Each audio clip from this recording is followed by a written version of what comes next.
bagel forever. Just chronic disease in a bag right there.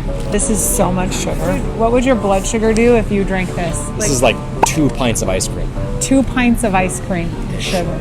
You're going to want to stick around for the end of this one. First off, the primal bod is doing some shopping in her natural habitat of the grocery store and decides to pick on bagels and fruit juice. She says that bagels are chronic disease in a bag despite whole grains, including whole wheat bread, being consistently associated with reductions in the risk of cardiovascular disease, certain cancers, and type 2 diabetes. And even refined grains, including white bread, are generally fairly neutral with regard to chronic disease risk as long as there isn't an excess of calories being consumed. And while juice with a bunch of added sugar is not ideal to be consuming regularly, what she's holding there does not have any added sugar. The sugar is from the fruits that are juiced. And 100% fruit juice tends to be neutral to beneficial based on the overall balance of evidence, of which she cites 0. But here's the kicker. It looks like she edited out this shot of her shopping cart after this fitness influencer Beth, who I've tagged down below, called her out for fear-mongering over bagels while having 4 super primal bottles of wine in her cart. Those are class 1 carcinogens. Alcohol is known to cause cancer, and the safest level of consumption does appear to be 0. That's not to say that a drink or 2 per week is going to skyrocket anyone's risk. In fact, the newest Canadian guidelines suggest that up to 1 or 2 drinks per week is relatively low risk, although as intake increases, so does risk. The issue I have with this is that rather than saying, hey, I like to have a glass of wine here or there, and I understand that alcohol isn't the greatest thing for me,